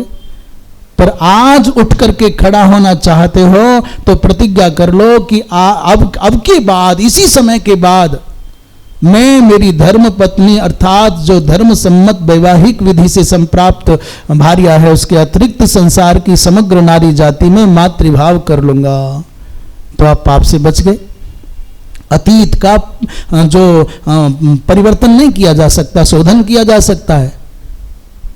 शरीर पर आपके कपड़े पर कोई दाग लग गया, कीचड़ लग गई, उसको धो दो, पर आगे उठ करके खड़े हो जाओ। इससे बढ़कर के कोई घृणित निंदित पतित करने वाला कर्म नहीं, क्योंकि यावंतो रोम कुपास्यु स्त्रीणाम गात्रेषु निर्मिताः, उस स्त्री के शरीर में जितने रोम छिद्र हैं उतने ही वर्ष सहस्रों तक नरक का दुख भोगना पड़ेगा। ऐसा ही माताओं के लिए भी अनुशासन है, अपने धर्म पति का परित्याग करके अन्यत्र उसका मन नहीं जाना चाहिए। ठीक मध्य दिवस में, ठीक मध्य रात्रि में, सूर्योदय और सूर्यास्त काल में कभी भी व्यक्ति को चौराहे पर खड़ा नहीं होना चाहिए और चौराहे को क्रॉस करके नहीं जाना चाहिए, काट के नहीं जाना चाहिए। इसलिए चौराहों पर जो जगह जगह पर मंदिर बन जाते हैं, कोई घेरा बन जाता है, वो अच्छा है। साक्षात चौराहे को काट करके नहीं जाना चाहिए। और ठीक रात्रि, मध्य रात्रि, मध्य दिवस, दोपहर और प्रातः और सायं, इन 4 समयों पर चौराहे पर कभी नहीं खड़ा होना चाहिए। मध्यम दिने निशाकाले अर्धरात्रे च सर्वदा चतुष्पथम न सेवेत उभे संध्ये तथैव च। और हम जो सूर्य के उदयकालीन दर्शन का निषेध कर रहे थे, कहते हैं नेक्षेत आदित्यम उद्यंतम नास्तम यान्तम कदाचन। और जब राहुग्रस्त माने ग्रहण लग रहा हो तब भी नहीं देखना चाहिए, इसलिए सावधान रहना चाहिए। वृंदावन विहारी लाल की। दूसरे के जूता चप्पल कपड़े प्रयोग किए हों उनको प्रयोग नहीं करना चाहिए। शास्त्र कितना सूक्ष्म है। उपानहु च वस्त्रम च धृत मन्यैर्न धारयेत, और पादम पादेन ना क्रमेत, पैर पर पैर रख करके ना तो धोवे, रगड़ते पैर से पैर रगड़ते हैं ना, पैर से पैर रगड़ने लग जाते हैं, और पैर पर पैर रख करके बैठ जाते हैं। कुर्सी पर बैठे हैं तो पैर पर पैर रखा, लेटे हैं तो पैर पर पैर रखा है, ये नहीं होना चाहिए। ये बड़ा भारी अपशकुन है, बड़ा भारी संकट का और दरिद्र का सूचक। कड़वा नहीं बोलना चाहिए।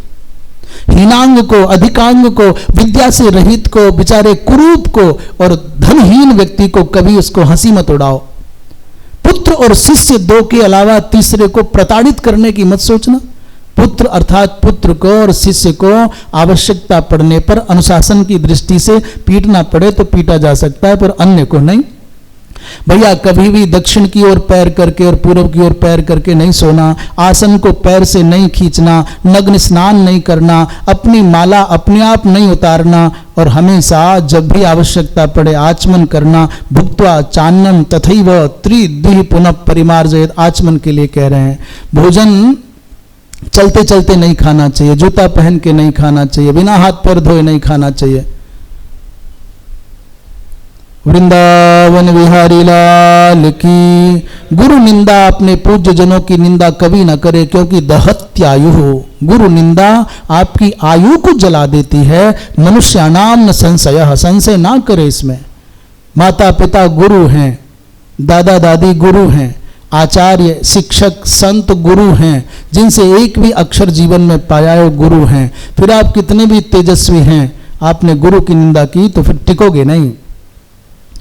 न पाणौ लवणम विद्वान प्राशनियात, हाथ से हाथ पर कभी भी नमक नहीं लेना चाहिए। परनिंदा नहीं करनी चाहिए, ईर्ष्या नहीं करनी चाहिए। और माता के जैसा धरती पर कोई गुरु नहीं, पूज्य नहीं। अम्ब पिता से 10 गुनी होती अधिक महान, और प्रथम गुरु संतान की देती अद्भुत ज्ञान। इसलिए मां से बढ़कर के कौन है दुनिया में। भैया उपवास का फल पूछा है, उपवास का फल क्या है? तो अंगिरा जी महाराज कहते हैं कि विप्र और क्षत्रिय 3 रात्रि अखंड व्रत करें तो जो फल मिलता है, वैश्य और शूद्र को 2 रात्रि व्रत करने पर वही फल मिल जाता है। पूरे जीवन एक समय भोजन करे अथवा केवल 2 समय भोजन करे, तीसरी बार मुख झूठा ना करे, उसको नित्य उपवासी होने का लाभ मिल जाता है। मानस तीर्थ क्या है? भगवान धैर्य के कुंड में सत्य का जल भरा हो और ध्यान का स्नान किया जाए तो वो मानस जल है, और वो सभी प्रकार के पापों को धो देता है। वृंदावन बिहारी लाल की। जीव अकेला ही आता और अकेला ही जाता है, इसलिए झमेले में पड़ करके पाप नहीं करना। एक प्रसूयते राजन, एक विनश्यति, एक ही मरता है। इसलिए एकस तरति दुर्गाणी गच्छत्येकस्तु दुर्गतिम। आपके साथ केवल आपका धर्म सहायक है, न बेटा न बेटी न पति न पत्नी न पिता न पुत्र न गुरु न चेला न भाई न बंधु। हंस जब तो उड़ा तब अकेला, इसलिए अकेला।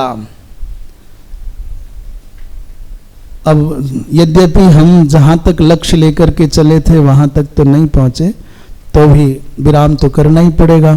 शेष चर्चा भगवत कृपा से कल।